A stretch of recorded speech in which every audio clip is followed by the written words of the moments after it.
Sapagkat ang kabayaran ng kasalanan ay kamatayan, ngunit ang walang bayad na regalo ng Diyos ay buhay na walang hanggan.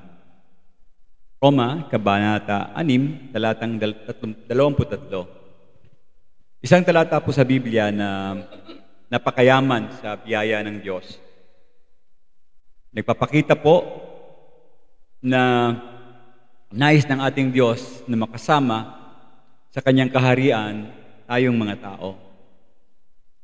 Bagamat tayo mga makasalanan, isang napakadetalyadong talata sa Biblia kung tayo ay maghahayag ng mabuting balita dahil bilang isang tagasunod ng Panginoon, magiging isang malaking hamon po ito sa atin sa pagpapahayag ng Ebanghelyo. Maraming dapat tayong isaalang-alang at dapat masusing pag-aaral kung paano ito ihahayag. Yan po yung ginagawa natin ngayon. Mahabang mga panalangin upang maging maayos ang ating mga pagkilos sa iba't ibang uri ng mga tao. Katulad po ni Apostol Pablo, mga kapatid, ginawa niya ang maraming sakripisyo upang mahikayat ang mga tao tungkol sa ating kaligtasan sa pamamagitan ng Panginoong Jesus. At ito po ang ating pag-uusapan ngayong umaga hanggang sa susunod na linggo. Unang bahagi, pag-uusapan natin ngayon. At pinagmagatan ko po itong ang pag-akay ng kaluluwa para sa ating Panginoong Diyos. Sa inyong lahat, mga kapatid, ako sa panalangin, basahin muna natin ang ating talata na ating matatagpuan sa aklat po ng unang Korinto, Kabanata 9, talatang 19 hanggang talatang 23. Unang Korinto, Kabanata 9, ang mga talata po ay 19 hanggang talatang 23. Bagaman malaya ako at hindi alipin ng sinuman, nagpapaalipin ako sa lahat upang mas marami akong mahikayat. Sa mga Hudyo, ako'y naging gaya ng isang Hudyo upang mahikayat ko ang mga Hudyo. Sa mga nasa ilalim sa kautusan, ako ay naging gaya ng isang nasa ilalim ng kautusan. Bagaman ako ay wala sa ilalim ng kautusan, upang mahikayat ko ang mga nasa ilalim ng kautusan. Sa mga labas ng kautusan, ako ay naging tulad ng walang kautusan. Ngunit hindi ibig sabihin hindi ako saklaw ng kautusan ng Diyos. Sa halip ako ay nagpapasakop sa kautusan ni Kristo upang mahikayat ko ang mga nasa labas ng kautusan. Sa mahihina, ako'y naging mahina upang mahikayat ko ang mahihina. Sa lahat ng bagay ay nakibagay ako sa lahat ng tao upang sa lahat ng paraan makapagligtas ako ng ilan. Ginagawa ko ang lahat ng ito alang-alang sa Ebanghelyo upang ako'y maging kabahagi ng mga biyaya nito. Dakilang Diyos, maraming salamat po sa umagang ito. Patnubayan niyo kami, O Diyos, sa aming gawain ngayong umaga, sa aming pag-aaral ng iyong dakilang salita, sa aming pagsamba habang kami nag-aaral ng iyong salita. Panalangin ko po na matutunan namin, tumimo sa puso namin, at kami mahimok, Panginoon, sa mensahe mo na kami manghikayat, mag-akay na mga kaluluwang mga naliligaw, hindi pa nakakilala sa iyo, para sa iyong paanan, para sa kanilang kaligtasan, at para sa iyong ikakaluwalhati. Maraming salamat po sa pangalan ng iyong anak na si Jesus, itong aking panalangin. Amen. So, ang pag-akay ng kaluluwa ang ating tema mula pa nung buwan ng Enero, at sana nga ay nakakatulong yung ating mga mensahe habang tayo ay nagpapatuloy sa pag-akay at pag-aaral ng ibig pong sabihin ng salita ng Diyos. Napakahalagang proseso ng pag-iebanghelyo o pagsaksi natin para sa Panginoon. Hindi ko alam kung nagsisimula na kayo, pero I am praying na sana each one of you, ino-consider itong taon na ito para po ito sa ating kaluguran. Katulad ngayon, maraming wala na naman dahil hindi naman tayo siguro nakapag-invite. At iniisip ko kagabi, sa concert, ang daming tao kagabi. Pagdating sa church, wala. Ba't ganun ang daigdig? Yung mga bagay na walang kabuluhan ay pinupuntahan ng mga tao. So, kailangan talaga natin magkaroon ng tinatawag na pagkaawa, passion sa mga taong hindi talaga nakakilala sa Diyos. Kasi alam natin yung ating magiging kalagayan pagkatapos natin mawala dito sa daigdig. Subalit itong mga taong ito na nasa paligid natin, kapitbahay natin, kaklase natin, kaopisina natin, lalo na't hindi natin sila nakikita na nagpupursige para sa paglilingkod sa Panginoon, makikita mo yung destinasyon nila ay sabi nga ni Sister Karen, nag-aapoy na supre, yun ang kanyang term, dagat-dagat ng apoy. At hindi siya nakakatuwa. It's not funny, guys, parang gano'n. Hindi siya nakakatuwa. Na alam mong ikaw pupunta sa langit pagkatapos, yung kakilala, kaibigan, mahal sa buhay, ay papunta sa dagat-dagatang apoy. Minsan po ay sinabi ng Panginoon sa kanyang mga tagasunod na sila ay maging kanyang mga saksi hanggang sa katapusan ng sanlibutan. Nasa aklat po ng Gawa, Kabanata 1 hanggang talatang 8. Kayo aking magiging mga saksi ng kanyang patotoo sa mga pagkakataon na sila'y malapit na magkahiwalay. Gayun din naman po, inutusan din ng Panginoon na sila'y humayo at gawing mga alagad ang lahat ng bansa. Ito'y matutupad kasi ang Diyos ang nagsabi nito. Sa ayaw at sa gusto nyo, matutupad ito. Sabi niya, go, make disciple, teach them all things na tinuro ko sa inyo, baptize them in the name of the Father. Panginoon na nagsabi niyan, kaya ako naniniwala matutupad. Kung hindi pa natin nakikita yan, pero pagpausapan natin yung history, dati magulo ang mga tao, away ng away, dahil tribal ang historical noon, puro gera ng mga panahon na yun. Pero nung ipinanganak ang Panginoong Hesus, ang prinsipe ng kapayapaan, nagsimula ng nabawasan ang kasamaan. Maraming lumapit sa Panginoon at maraming mga naligtas. At ako'y naniniwala, kapag magpapatuloy tayo sa utos na ito, matutulungan natin yung Great Commission. The problem kung bakit hindi natin nakikita nagbabago ang bansa, ang mundo, dahil tayo mismo mo nakakaalam, wala tayong ginagawa, parang wala tayong paki sa mga aspeto ng daigdig. Mind nyo na, pag sinabi ng Panginoon, binigyan ko na kayo ng karapatan because nasa Kanya niya yung authority. Authority in heaven and earth has given to me, sabi ng Panginoon. Ang utos niya, mandate, go, make disciples, baptize them, teach them all things. Kailangan natin gawin ng mga bagay na yon. Hindi natin kayang ligtas lahat ng tao sa daigdig, pero as much as possible, maging bahagi tayo, makaligtas tayo ng ilan, yung sinasabi ni Apostol Pablo sa kanyang talata. Sa madaling salita po, ito yung diwa ng pag-akay ng kaluluwa sapagkat kung ang ating Ama sa langit ang ating tatanungin, we're going to ask God the Father, titignan natin yung kanyang kalooban, ayaw niya na ang sino man sana ay mapahamak. 2 Peter chapter 3 verse 9. Kalawang Pedro kabanata 3 talatang 9. Hindi nagpapabaya ang Panginoon tungkol sa kanyang pangako gaya ng inaakala ng iba. Pinagtitiisan lamang kayo ng Panginoon. Napakabait talaga ng Diyos. Kaya hindi muna niya ginagawa ang kanyang pangako. Pangako na ito ay huhusgahan itong daigdig. Binibigyan pa niya ng pagkakataon ang lahat na magsisi sapagkat ayaw niyang mapahamak ang sinuman. Dapat nasa puso din natin yung term na yun. Dapat kung tutusin, ayaw natin sana rin na mapahamak. Meron akong naririnig, ayokong share niyan, baka mapunta sa langit. Parang galit pa. Ayaw niya mapunta sa langit yung kasama niya. Mamaya maligtas pa yan, di mapunta sa langit yan. Ganon yung kanyang paliwanag. Dapat hindi po tayo ganon. Kasi sa Panginoon, baliktad eh. Yung mga kaaway natin, sabi niya, love your enemy. Pero, siyempre, galaw ng daigdig ngayon, away-away, laban-laban, intriga-intriga, salungat nga sa plano ng Panginoon. At hindi talaga magkakaroon ng pagbabago ang daigdig, at hindi nagbabago ang puso ng mga tao.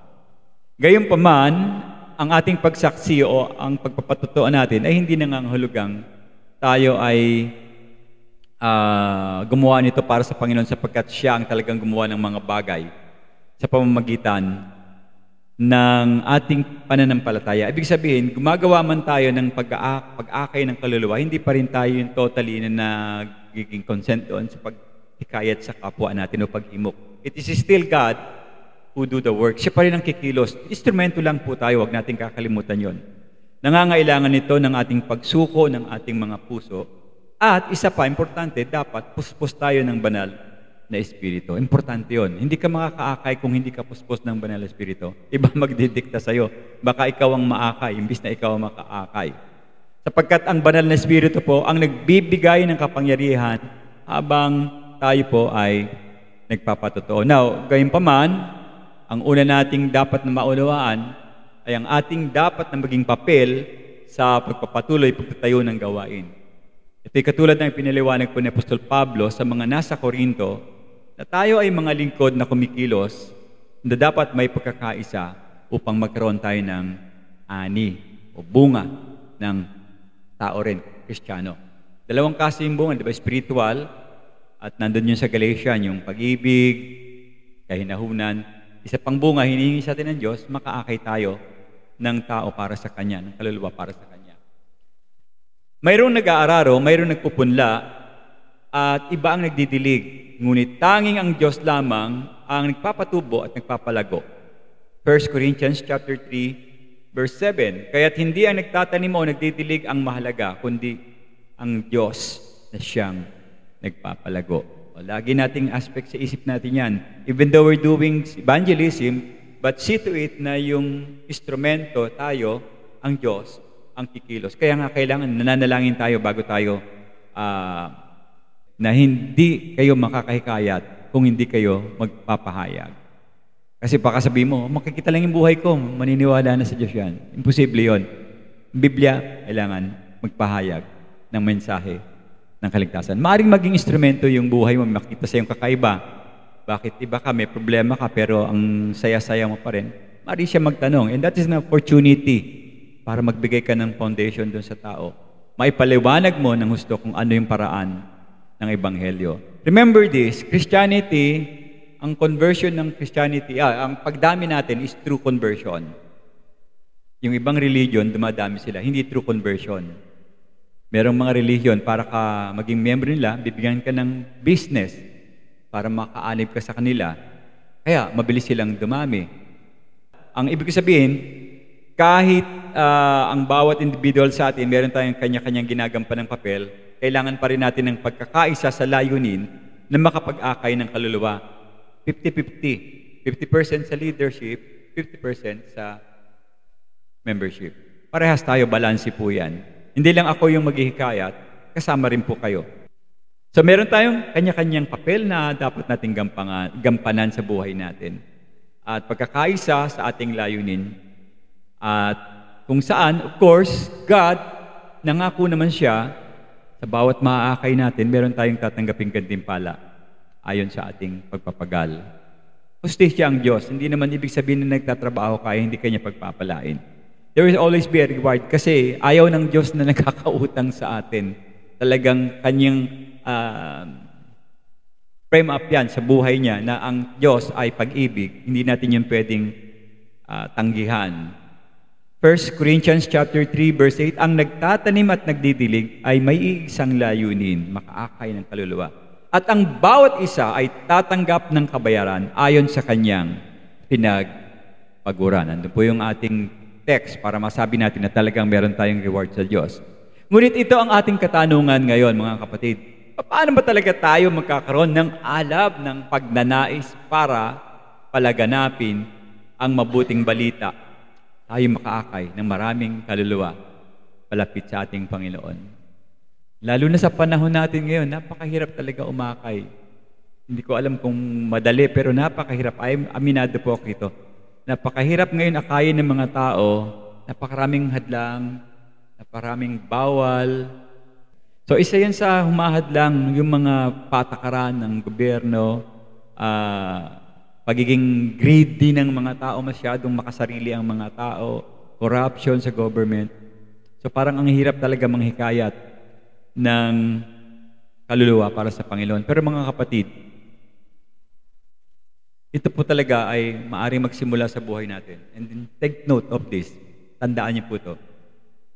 Pwede tayong makahikayat kung ang Panginoon mismo ay siyang pangunahin nating o sentro ng ating buhay.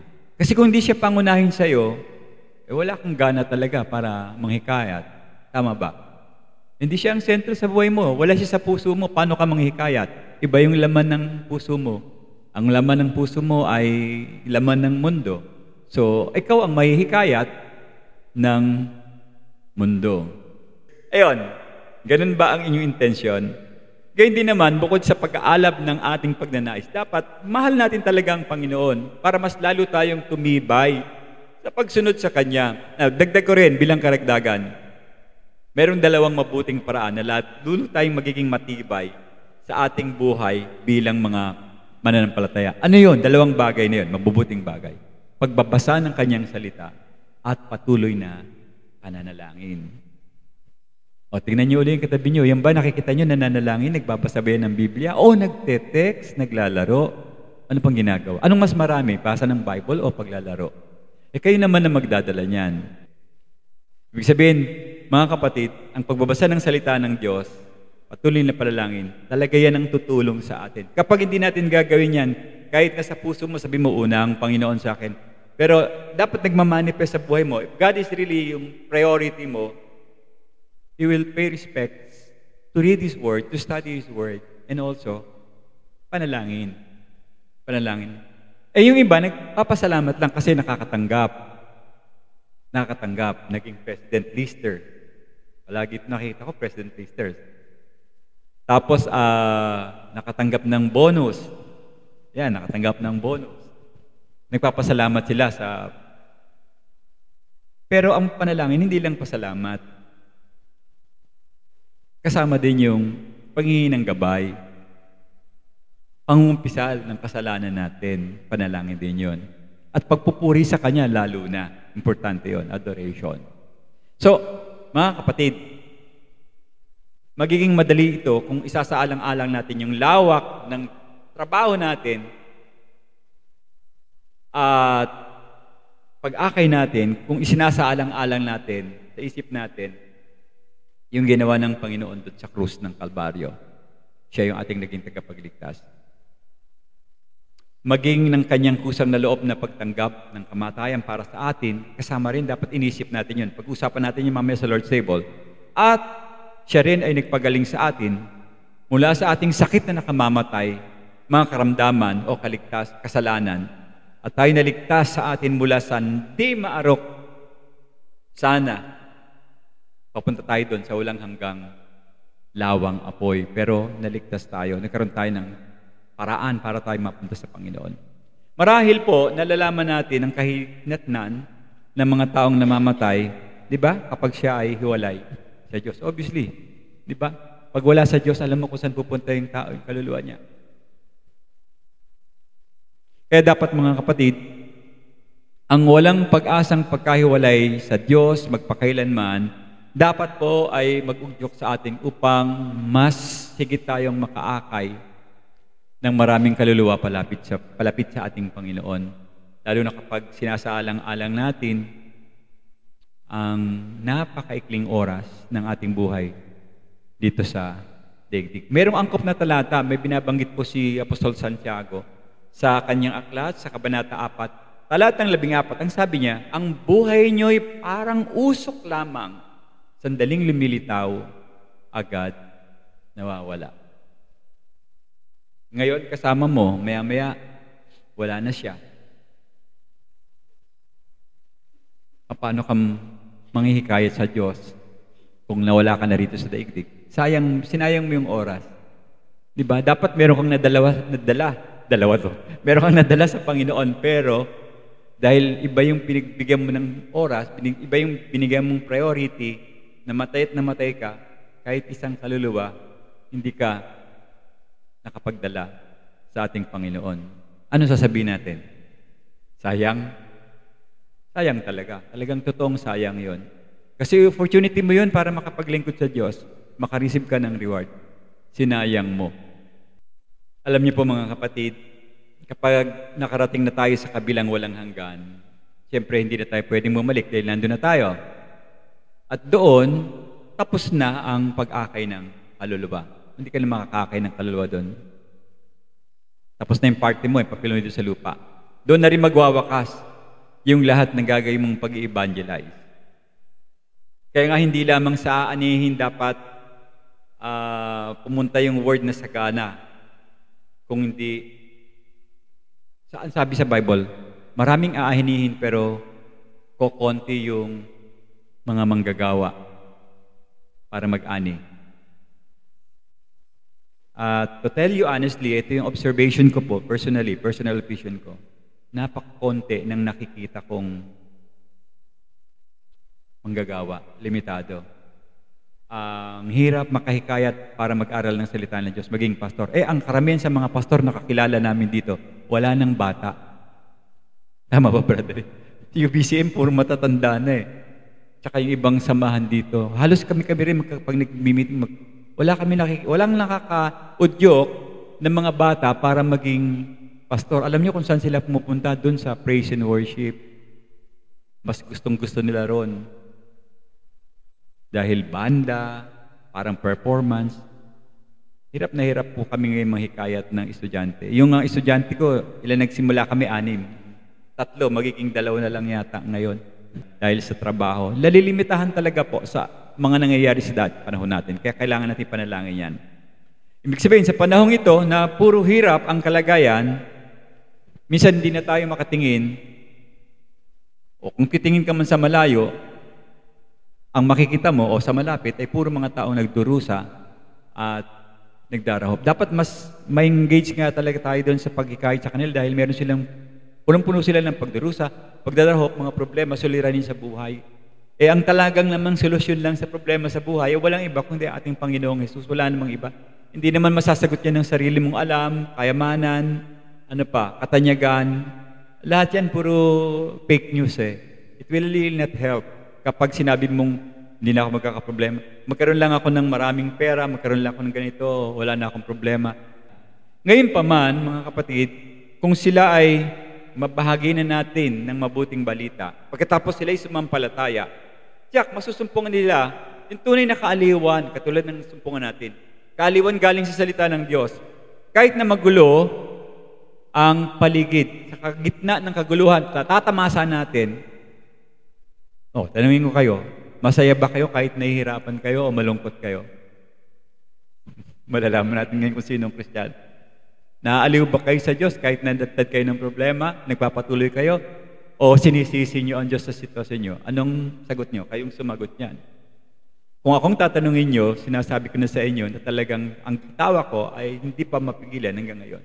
Kahit na nagdarahop kami, kahit na kami ay dumaranas ng mga pagsubok, still hindi nagbabago yung aming paniniwala sa Panginoon. Kasi siya yung naglalagay ng sitwasyon, siya rin yung nagbibigay ng solusyon. Kumbaga, kung nakakapit ka sa mesa, kuko na lang nakakapit mo sa mesa, pagsubok lang yan kasi nasa ilalim siya, sasaluhin ka. Hindi kanya pababayaan, pangako niya yon. Manatili lang tayo sa pananampalataya. At kapag pumapasa tayo sa pagsubok, parang sinasampal natin yung diablo. Sinasabi natin, mali ka, mas pag-ibig ang Diyos. Kasi yung pangonsensya ng diablo, kaya ka lang naman naglilingkod kasi binibiyayaan ka. Hindi po ganun yung mga kapatid. So, kahit gaano kagihirap ang kaguluhan sa daigdig, kahit magkaroon ng World War III, World War V, na nagbabanta, we will still praise God. Pupurihin natin ang Diyos. Magpapatuloy tayo sa paglilingkod.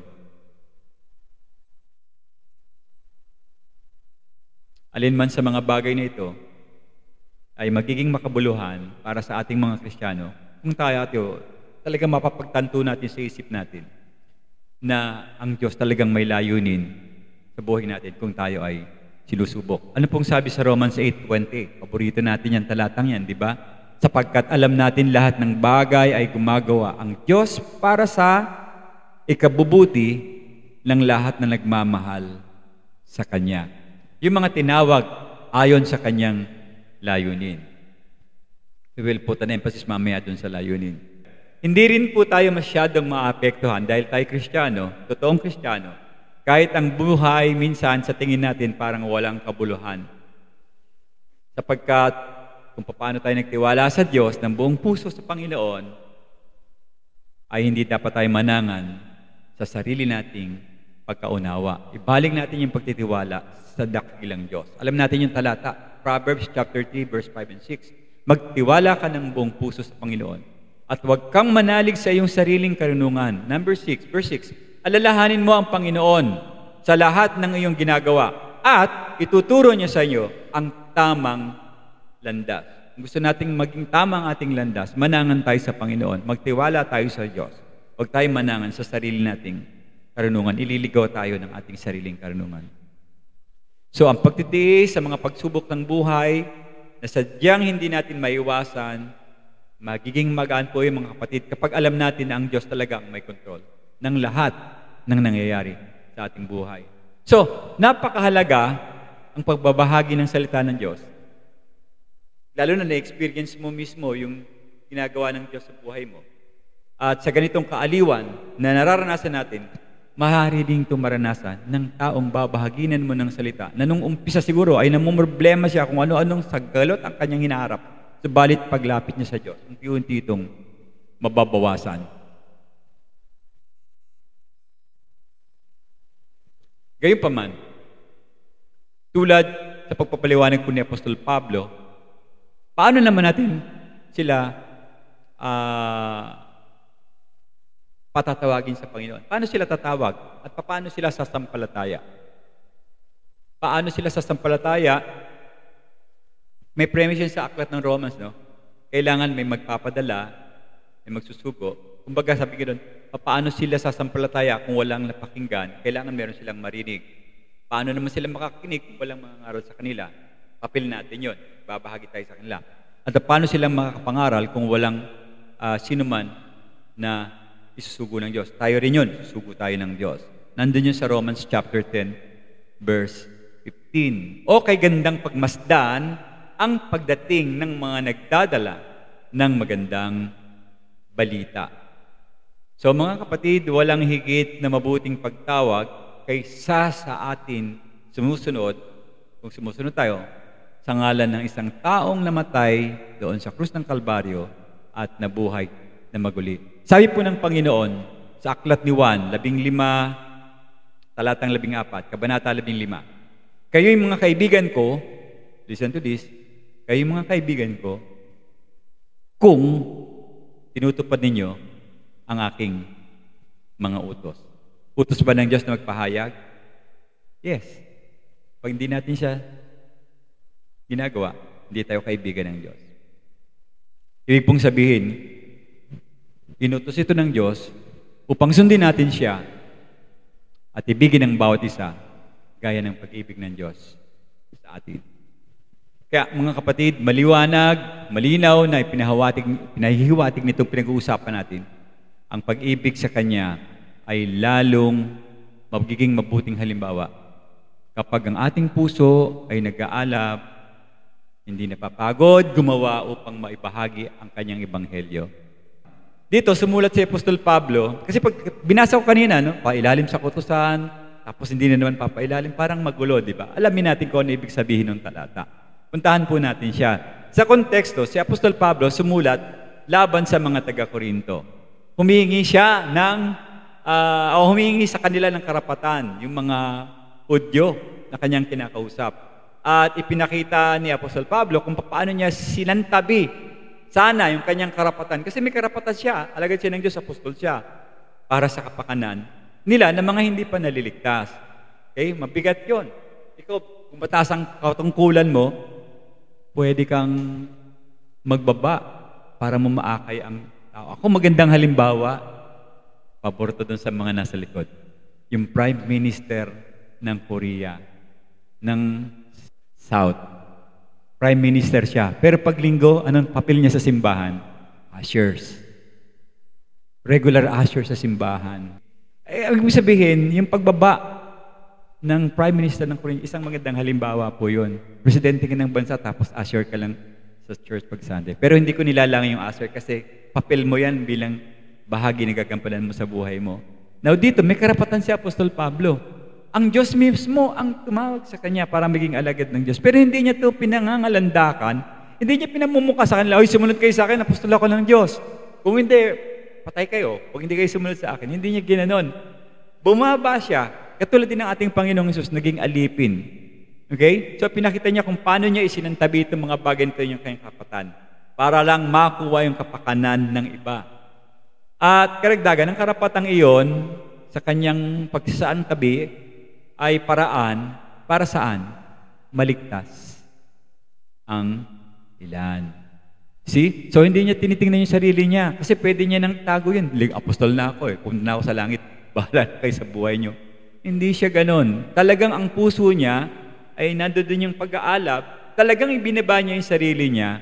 In fact, sa kanya niyo lang maririnig yung salitang, I am the worst chief sinners. Yun ang sinabi ni Pablo. Saka nakakita ng ganyang tao na umamin na siya yung pinaka makasalanan, marumi.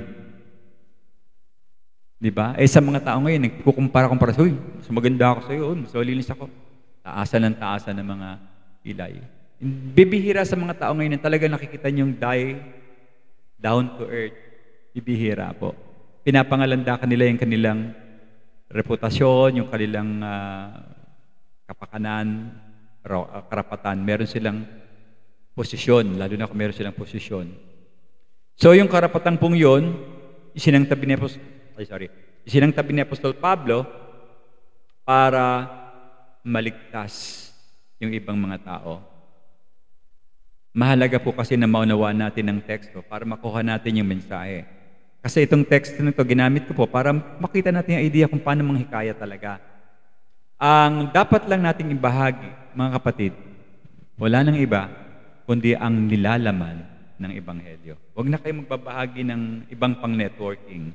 Isa lang ang importante, yung mensahe tungkol sa pag-ibig ng Diyos na tayo'y minahal, binigay niya yung kanyang buhay, inialay niya, ngayon, paano natin makukuha yung sagot? Tayo'y sa biyaya niya, mananampalataya tayo sa ginawa ng Panginoon. Ipapaliwanag natin sa kanila yan. Dahil ang mga tao ay hindi mababago, tandaan niyo, sa pamamagitan lang ng pagmamasid sa ating mga buhay ng mag-isa. Kung di tayo magsasalita, hindi rin sila mahahagip. Kailangan nilang marinig ang mabuting balita ng Panginoon. Kahit na maganda nakikita sa buhay mo, pwedeng maging instrumento yon. Pero dapat, ang issue talaga ay yung pagsasalita natin. Hindi dahil maganda yung anyo natin sa labas, o meron tayong tamang pananaw sa politika, makukuha na natin yung mga tao. Hindi po issue yung mga bagay na yon. Number 1, dyan sa inyong lesson, ang pag-akay sa iba ay nangangailangan talaga ng paglalahad ng Ebanghelyo sa hindi mga mananampalataya. Alam niyo po, kung tutusin, maaaring gumamit ang Diyos ng ibang paraan.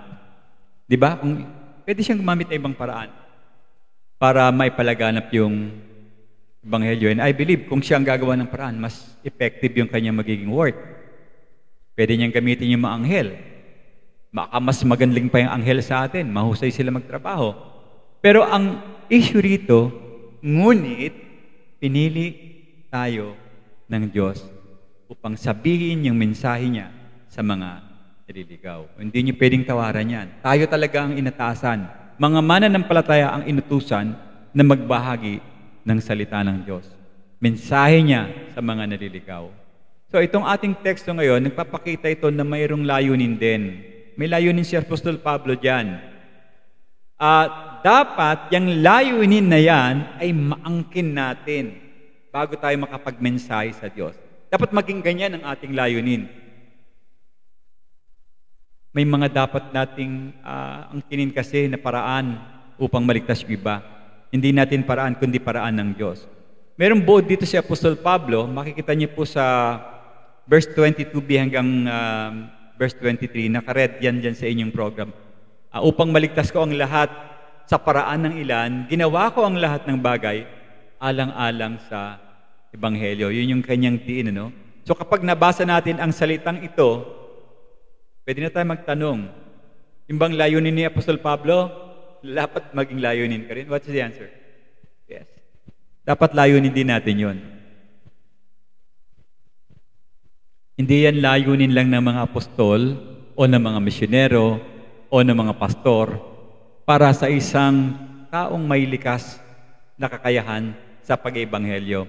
Remember, pag iniisip natin, hindi ko kaya ginagawa ni pastor, hindi ko kaya. Sino ba nagtuturo sa akin? Ako ba o ang Banal na Espiritu? Yung bang Banal na Espiritu ko, iba ba yung Banal na Espiritu nyo at hindi nyo magagawa yon? Tanungin yun, parehas lang eh. Magre-relate ka talaga sa kapangyarihan ng Diyos. Mga kapatid, ano po ba ang sinasabi ng Panginoon? Kung tayo ay tunay na susunod, dapat maging katulad din natin ng ating Panginoon. Anong meron sa Panginoon na dapat nating maging katulad? Hinanap niya ang mga naliligaw. Di ba? Bakit naparito ang Panginoon sa aklat ni Marcos? Hanapin ang mga naliligaw. Hindi lang ang Panginoon. Maging si Apostol Pablo, sinabi niya rin to sa verse 33 ng 1 Corinthians chapter 10. Pakinggan niyo po. 1 Corinthians chapter 10 verse 33. Sundin ninyo ang aking ginagawa. Sinisikap ko na lahat ng aking ginagawa ay matutulungan ko ang lahat. Hindi ang sarili kong kapakanan ang aking iniisip, kundi ang kapakanan ng iba upang sila ay maligtas. Tapos dinagdag niya sa chapter 11 verse 1. Kasunod yon. Chapter 10, pagpunta niyo sa verse 11, merong kasunod, hindi putol yon. Kaya nga, tularan niyo ako, gaya ng pagtulad ko kay Kristo. So yung layunin ng Panginoon, layunin ni Apostol Pablo, dapat maging layunin din natin. Meron tayong iba't ibang kaloob sa buhay natin ng Diyos. Iba-iba ang ating address ng gift sa buhay natin. Pero dapat magkaroon tayo ng isang sukdulang layunin na nakikita ng mga taong babahagi na natin ng mga salita. Pag-usapan po natin yung layunin. Unang-una, dyan sa inyong notes, merong layunin na dapat ay angkin natin sa lahat ng paraan. O binasa ko lang yung talata, no? 1 Corinthians 9:22 hanggang 23. So, anong klaseng layunin ang dapat nating maangkin? Unang-una, isang makatotohanang layunin. Ano yung makatotohanang layunin na yan? Sabi ko kanina, si Apostol Pablo, likas matalino ang taong ito. At dahil siya matalino, hindi nag-isip na ililigtas niya ang lahat. Hindi niya kayang iligtas ang lahat. Matalino siya eh. Naisip niya ba yun? Hindi. Ilan lang ang kanyang ginanggit eh. Ngunit siya ay naglalayon na siya ay maging instrumento upang maligtas ang ilan. At para bigyan, or siguro kaya niya isip na ilan, para din bigyan ng pagkakataon yung iba na magbabahagi, na makapagligtas din, makapagbahagi ng salita. Maging daluyan din ng pagpapala. Okay?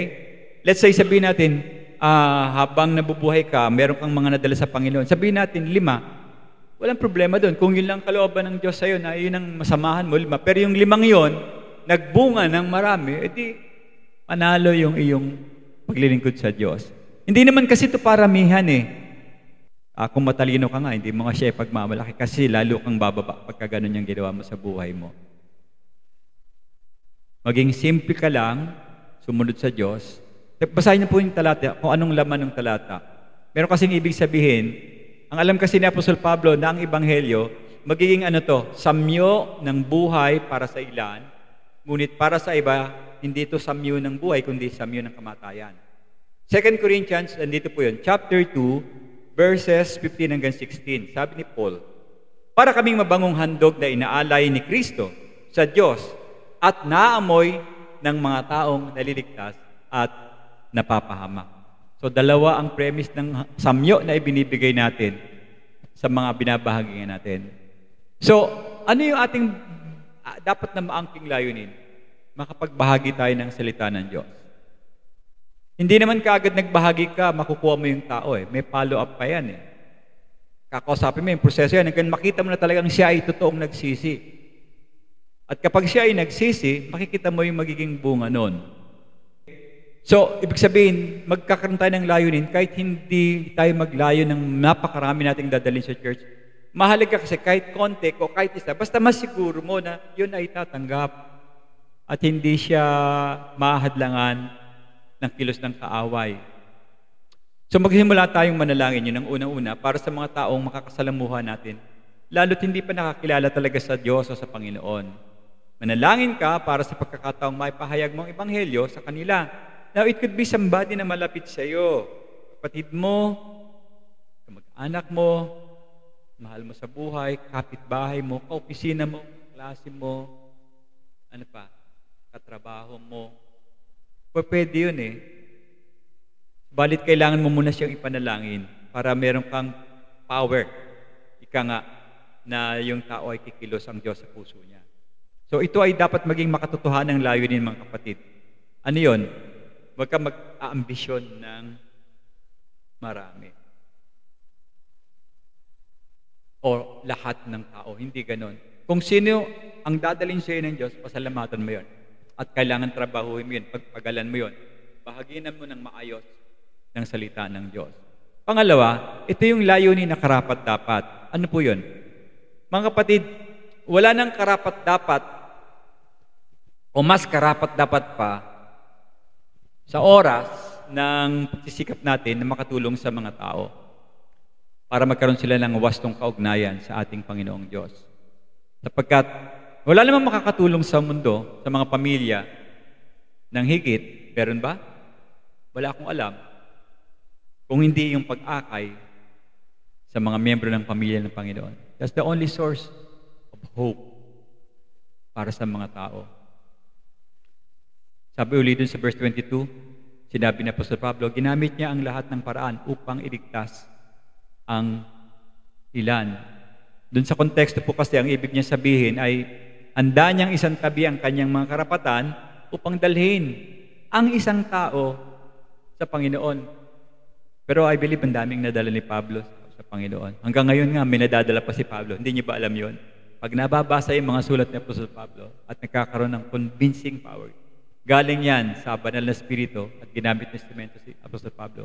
In fact, yung tinatawag nating conviction ng Panginoong Jesus, kailan pa yon? Noon pa, sumuko siya dun sa krus, tinanggap yung parusa para mabayaran yung kasalanan natin. Kumikilos pa rin yan hanggang ngayon. Bawat maniniwala sa Diyos dahil din sa conviction ng Panginoon na maakay ang mga tao papunta sa Diyos. Dapat, unang-una, anong sabi ko kanina, dapat makatotohanan na layunin. Pangalawa, karapat-dapat. Pangatlo, dapat nandun ka sa tinatawag nating napakahalagang layunin. Ang pinag-uusapan dito mga kapatid ay ano yung pinakamahalagang layunin? Maligtas ang mga tao. So kung isang tao ay hindi naligtas, siyempre, mawawala yung tao at ang kanyang pupuntahan ay walang hanggang parusa. Dalawa lang naman kasi ang pagpipilian natin. Hindi natin pinag-uusapan ang tungkol sa isang pansamantalang sitwasyon.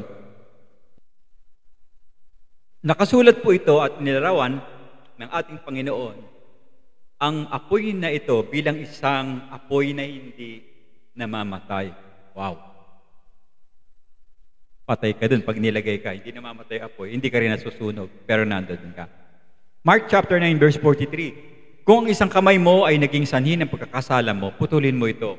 Mas mabuti pa sa iyo ang magkamit ng buhay na putol ang kamay kaysa may dalawang kamay kang pupunta sa impyerno.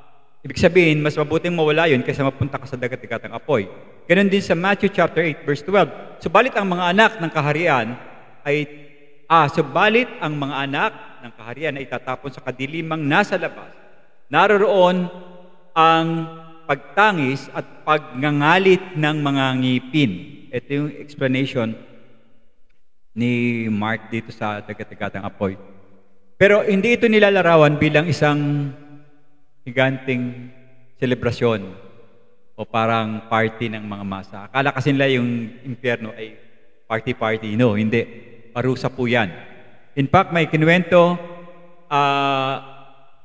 si Mark or si si Lucas ang nagkuwento nito tungkol sa isang taong mayaman.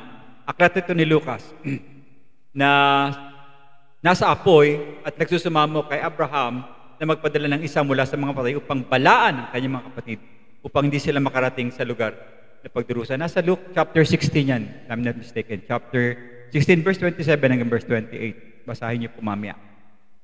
Kaya ko po pinag-usapan tungkol sa mga taong maliligtas, hindi sila naligtas mula sa mababang tinatawag ng pagpapahalaga sa sarili o sa isang buhay na walang kabiguan. Kundi ang tao naligtas mula sa walang hanggang poot ng Diyos dahil sa kanyang makatotohanan, pananampalataya, karapat-dapat at mahalagang layunin. Now last na klase ng layunin, bilisan natin. Isang layunin na nakakahimok. Okay? So apat siya, no? Makabuluhan, karapat-dapat, and then nakakahimok, at isang mahalagang layunin, yung pangatlo. Dahil ito ay napakahalaga, ang layunin ng pagliligtas ng ilan ay dapat na humawak sa ating buhay. So, yun po mga talata na pumipitik sa pagnanasa ni Apostol Pablo na maabot ang mga naligaw ay upang mahikayat niya ng higit pa yung mga ilan. Pag binasa natin yung verse 19, 20, 21, 22, 23, andyan yung mga salita upang makuha ko ang nasa ilalim ng batas, upang makuha ko ang mga walang batas, upang makuha ko ang mahihina, upang makuha ko ang mga tao sa lahat ng paraan, upang sila ay maligtas. Ginagawa ko, verse 23, ginagawa ko ang lahat ng bagay alang-alang sa Ebanghelyo. Now, atas tayo ng konti. Sa verse 16, sabi po, kung pinapangaral ko ang Ebanghelyo, ay wala akong may pagmamalaki sapagkat ito ay tungkulin na iniatang sa akin ng Diyos. Maliwanag siya doon. Kay saklap ng sasapitin ko kung hindi ko pinapangaral ng Ebanghelyo. Sapagkat sinabi ni Apostol Pablo na napipilitan siyang, sinabi niya na napipilitan siyang ipangaral ang Ebanghelyo dahil doon sa sitwasyon na kanyang natanggap sa ating Panginoon sa biyaya ng Diyos. Sa madaling salita po mga kapatid, to make the long story short, hindi niya ito kontrolado. Napagtanto lang ni Apostol Pablo, dapat napagtanto din natin, na ang soberanong Diyos, gumagamit siya ng paraan upang iligtas ang kanyang mga hinirang. Pwede siyang gumamit ng babae, lalaki, at para masumpungan yung layunin na ibinigay ng ng ating Panginoong Diyos upang mahawakan ng isang taong naliligaw na magkaroon siya ng tamang relasyon sa ating Diyos. So ito dapat nating maging kahiligan na bagay, katulad ng ginawa ni Apostol Pablo. Liwanagin, doon tayo dapat maging mahilig. Mahilig tayo sa trabaho. Yun dapat nating ginugusto o inaambisyon sa ating buhay. Magbahagi ng salita ng Diyos. Napakarami namang paraan eh. Meron kayong cellphone, meron kayong internet, meron kayong bibig para mag-ikayat, mag-akay ng kaluluwa. Wala tayong pwedeng sabihin, wala akong gamit, Lord, kaya hindi ako makapagbahagi. Okay, sabihin, mahihiyain ako. Si Apostol Pablo, hindi ko kinahihiya. Direct from his mouth. Hindi ko kinahihiya ang Ebanghelyo. Kung ito sa pakikiligtas ng mga tao, ginagawa ito ni Apostol Pablo. Huwag po sana tayong, okay, listen to this. Huwag po sana tayo maging kampante. Mga kapatid, nakakaawa yung mga taong hindi pa nakakilala sa Diyos. Kung hindi kayo naaawa, dapat maramdaman nyo, kawawa sila.